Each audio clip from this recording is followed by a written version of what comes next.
to be in Italy. It's actually my heritage, where I come from, so the one place where people can pronounce my last name. Also, a great place. I named my book Bitcoin Pizza, as Jeff mentioned, so obviously we have a lot in common here. So today, I'm here to share with you stories of decentralization and blockchain. So to start with, I'll show you a picture of a map. And I bet you're thinking to yourselves, what does a map have to do with blockchain?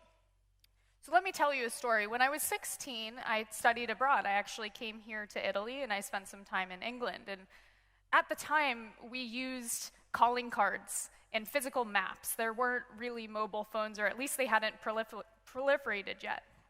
And so fast forward just 10 years later, and I moved to San Francisco to start a company. And I didn't know my way around the town, but I do know how I got to my first meeting on the first day, having no idea where I had to go. I used Uber. I just entered the location, a car picked me up, and there I was. And so before we get really into this story, I want to do a little interactive exercise. So if the AV team can help me and put lights on in the house, that would be great. And so for anyone out there, if you're able to stand up and you've ever used your mobile phone to call a taxi or an Uber, will you please stand up? Let's use that caffeine. Okay, that's a good amount of you. And then if you've ever gotten food, stay standing. If you've ever done food delivery with your phone, please stand up. Now, please stand up if you've ever used Airbnb or booked a hotel on your mobile phone. Stay standing if you've used any of these things. And finally, if you've ever used Yelp or a review service, Google reviews on your phone. And finally, stand up if you've ever used a map on your phone for navigation. Now take a look around. That's most of you in this room. And you can sit down now. So back to the story. In the late 90s and early 2000s, a lot of companies like this one here, MapQuest, were working on giving better directions, or so they thought. And what they really were doing was taking the concept of a map, this physical thing that we used, and digitizing it. So it's simply just putting it online and allowing you to get directions. Not very creative, though. So fast forward to 2005, where a little company called Google launched a product called Google Maps. And now what Google did was incredible. They weren't looking at maps or digital maps as maps at all. They were looking at it as data that they could open up and allow other third parties and developers and companies to build on top of. And you know what happened when they did that? We saw the rise of ride sharing in Uber. We saw food delivery in every app that's existed since then. We saw the rise of Airbnb and hotel booking, also reliant on that location data. We saw Yelp in location-based reviews.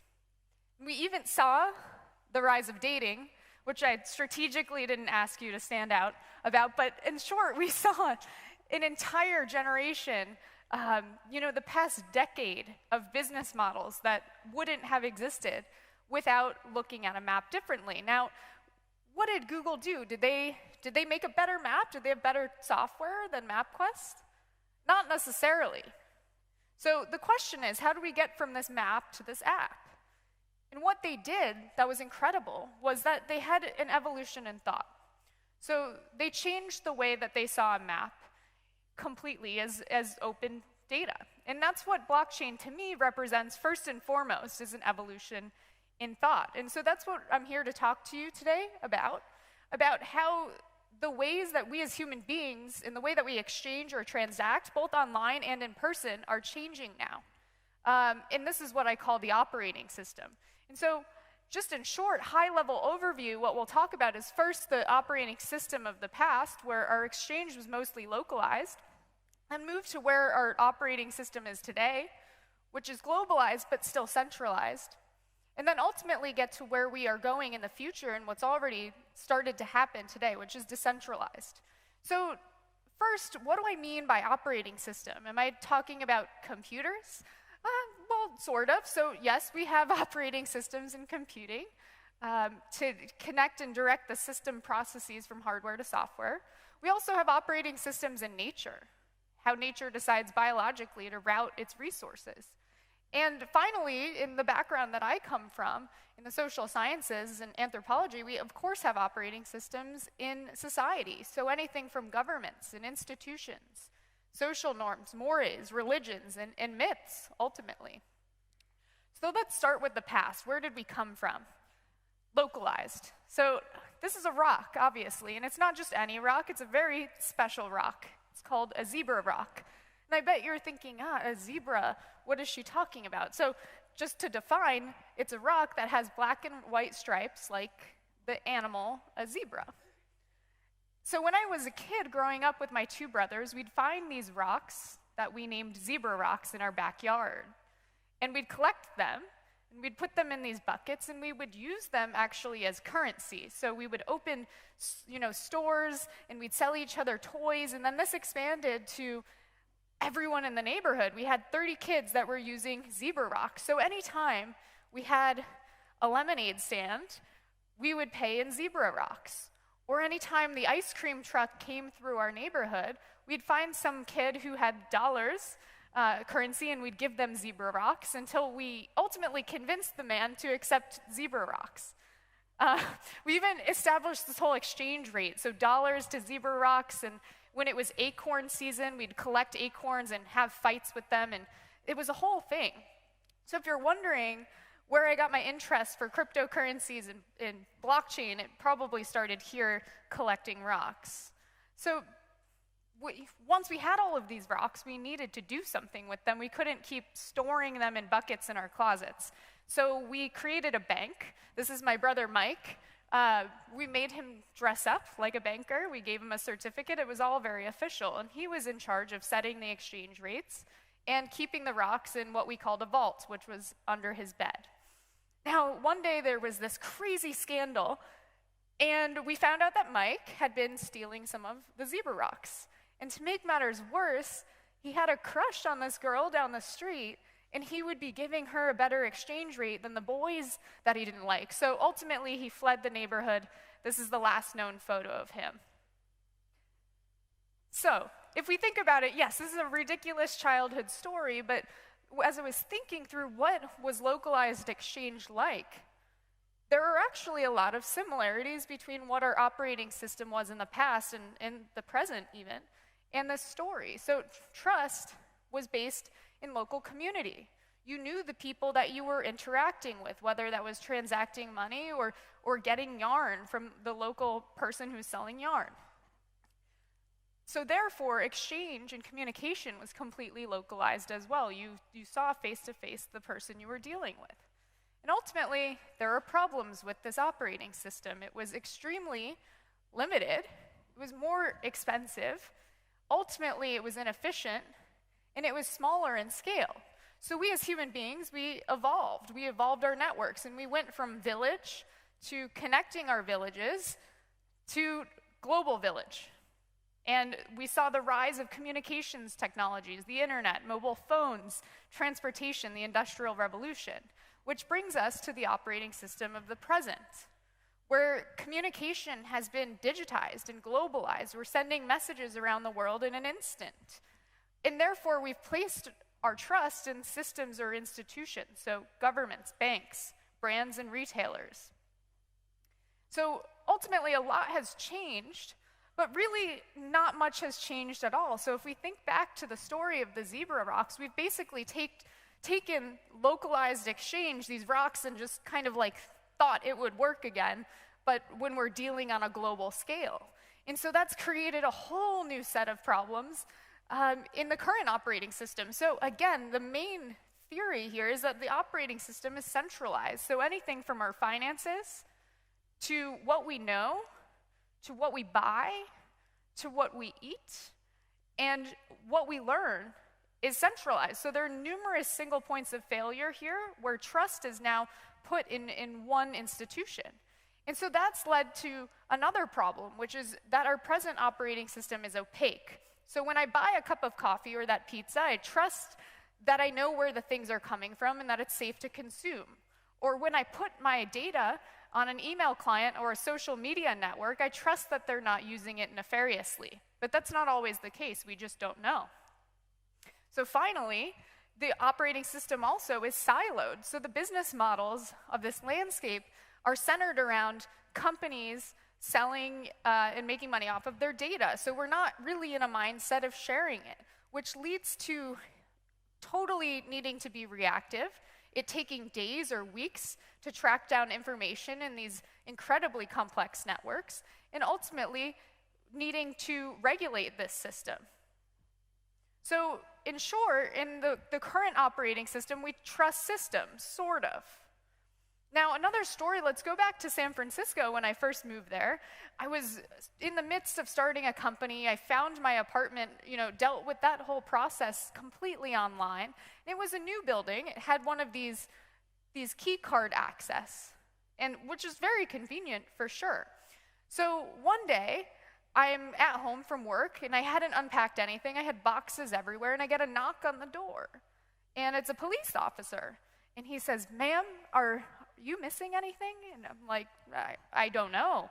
So I go through my boxes, and it turns out my passport and credit cards and jewelry had been stolen, and I had no idea. And granted, that was a pretty crazy process, but the craziest part of the story is that when I went to the leasing office and asked for the records to my apartment from this key card, because I worked in technology, I worked actually with these cards, I knew you could get the data, they said, "We can't give that to you." So I needed to get a warrant to get the records of access to my apartment to find out who might have robbed me. And so that was a moment for me where I finally realized a lot about the current operating system, that we lack access and knowledge and control. But ultimately, what has been the cornerstone of this operating system is that we're lacking in trust. So we're in a world today where we see things, and we'll talk later about climate change, greenwashing, and these marketing claims for brands. Do you believe what's really sustainable or organic? We see fake news. What started as just gossip or lies has now been completely globalized and institutionalized. And so I'm not here today to talk about what we're lacking. We're obviously in the exponential and abundance mindset, so that brings us to the operating system of the future, which is decentralized. So, show of hands in the room, who knows what blockchain is? It's a good amount. I'm not going to go too much into the what of this technology. There are a lot of great resources out there about it, and I'm talking more about why it's important.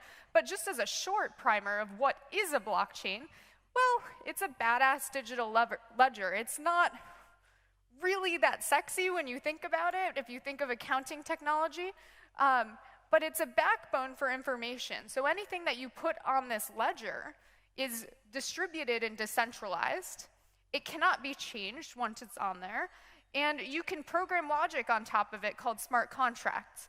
And so, yes, in terms of what the technology is, it is basically just an accounting ledger of transactions. But when you think about the basis of human communication, like why as humans we were able to evolve, a lot of that comes from language. And the first example of written language was a ledger. So before the agrarian revolution, when we started farming, the first records were actually just, record keeping of when it was time to harvest the crops. So in that case, you can think of ledgers as being everywhere. My grocery list, when I meet someone and I size them up for the first time, that's basically a ledger in how we process things. So back to my love of pizza and back to these delivery apps, I don't know if many of you in the room have had this example where you order a pizza and it doesn't show up. So you call the place, Alice calls the place, and she says, "I never received my pizza." And Bob, who's the pizza shop owner, says, "Well, I talked to the delivery driver in the app, and it says that it had been delivered." And so she's like, "Well, it's not here." And he says, "Yes, it's showing in my system that it's been delivered." And so on and so on. She says, "No, but I didn't receive it." And he says, "Yes, you did." And the conversation's over. And they get to this ultimate moment of prove it. Or they're dealing with these online customer service chatbots. So the rhetorical question I ask here is Alice trying to take advantage of Bob, Or is Bob lying and his system's wrong? Or did the delivery driver take it and is eating the pizza in the parking lot? We don't know. And in the blockchain-enabled future, where we have ledgers that are keeping records of these transactions, we would have a record of where the pizza was at any moment in time. We'd have the records or reputations of all of the delivery drivers. We'd have the data of where the pepperoni came from. And that would all be shared. And so, of course, this is a very juvenile example, although it's one we've all probably experienced and certainly do love. We all want to get our pizza. But it does make you think that blockchains are the operating systems, so the backbone, the data backbone, for a future that has become increasingly decentralized as we move from centralized to decentralized. So the shift that we're talking about here, when we looked at all of the problems or challenges that we're facing in our current operating system, which is centralized, we move to a decentralized future, which becomes more connected and transparent, proactive and inclusive. So it becomes a completely self-enforcing and smarter and more efficient system, but also a safer and more inclusive system. So we have a lot of myths, and I'm not talking about myths about blockchain, but myths about how we see these basic institutions in our society. So let's look at how blockchain's changing the world today. Myth number one, this is what money looks like. A relic of the past, something comparable to gold or these zebra rocks. This is what money actually looks like. It's data. It's zeros and ones on a computer in a database. And so our world has shifted. We've become digital and global, but our systems are still wrapped up in the physicality of the past. So this is also what money looks like. These are crypto kitties. They are on the Ethereum blockchain. They have value, and you can use them to buy pizza. This also is a $10,000 dress, but it's not just a dress. It's a completely virtual dress that only has value in this world. But money is starting to take on these new forms. And so in the decentralized future, blockchain offers an operating system for the exchange of value. So of course we're aware of cryptocurrencies like Bitcoin or Ethereum that are trustless. They don't require the central authority of a government or a bank. They're completely global. And you have access to them 24/7. And the exchange of them is instant with no fee. So myth number two, this is what work looks like. Well, I hope this isn't what work looks like for some of you. If it does, this is maybe more of a future that you can look forward to. So work, as we learned earlier yesterday, is becoming increasingly more decentralized and distributed. People are working all over the world, across borders, at home. And so blockchain offers an operating system for work. We see new payments and benefits models for the gig economy. We're seeing platforms similar to Upwork that are decentralized and tracking your skills and reputation. We're seeing the evolution of something like credentialing or a LinkedIn move again to more decentralized reporting systems. And we're seeing even the nature of what work is, or the concept of work and leisure itself, the lines getting blurred. So yes, even this is work. This is Ninja. He is a Fortnite gamer and makes millions of dollars streaming himself playing the game. And so the streaming economy, which also is leading to something called the tipping economy, is made up of fractional payments where you're maybe getting 1 cent per interaction that you make online, and this is powered by blockchain. So myth number three, this is what education looks like. You know, the standard college or university centralized institution that you place trust in this brand. And so this is what education actually looks like. I was just in Chile, and I was speaking to someone, and he had great English. And I said, "Where did you learn your English?" And he said, "Video games. The video games in English are much better than in Spanish." I said, "Wow, that's crazy." And so education's completely changing, and blockchain is offering the operating system for this. So again, we're seeing things like credentials or qualifications that otherwise would have been given through a curriculum or a university becoming decentralized, and we're bringing in numerous data sources, maybe the number of hours you played this video game, or the number of times you've spent in a certain country can prove a language proficiency. So myth number 4, this is what manufacturing looks like. Again, the standard factory floor. And of course, we know manufacturing is becoming more and more automated. We talk a lot about that. But what we don't talk about is the next level, where manufacturing and the production of goods is becoming completely globalized and distributed and decentralized. So we're having micro factories. And we see this starting in aerospace. So GE is working using a blockchain and 3D printers to produce replacement airplane parts on demand. And that blockchain is being used to store the very valuable IP. We see this also in textiles, something traditionally done in a centralized manner. 3D knitters producing on demand at the point of retail. And ultimately, we're also seeing this in the automotive industry, where things like tariffs are, coming from the US, causing a lot of problems. And so people are actually just building factories closer to where the demand is or the point of retail. Myth number 5, this is what agriculture looks like. So we have, the standard kind of land, but this is actually where it's going. We're seeing new models of production, vertical farming, again, closer to where demand is. And so blockchain is offering a new operating system for agriculture, a new way to share this data in order to produce more food of higher quality. And so where we're seeing this start is obviously quality assurance. So IBM, one of our sponsors here, is known for the food trust platform on blockchain, which was tracking lettuce and preventing food recalls, being able to track to the source in 6 seconds, which used to took 7 days. So when we're talking about collapsing these data silos, this is a great example for food safety. And also certification. So I talked about this lack of trust in claims made to product, whether they're claims of origin or claims of certified organic. And so these claims or the audits that are conducted straight from the source are being registered on these blockchains. So ultimately, that makes you question, what do we think about land use? If farming is going into these warehouses and factories, we have all this abundance of land. And so in countries where there's an abundance of sunlight and now land, we're seeing the concept of land use or agriculture change from farming goods or farming food to maybe farming energy. And so myth number 6, this is what healthcare looks like, the hospital. Right? But this is actually what healthcare is starting to look like. People aging at home, getting well or getting better at home. And so the operating system for healthcare that's blockchain-based is a model where you can bring your medical records anywhere you go.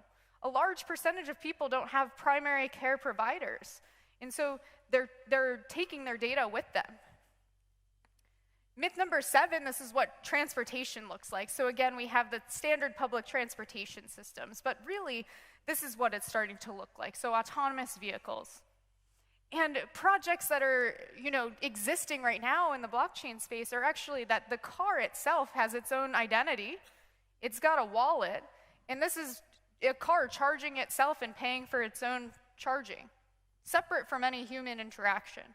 And finally, the last myth, this is what governance looks like. So we have the idea of everyone co-located in a room making decisions or failing to make decisions. And this is the reality of what it actually looks like. People with cell phones all over the world.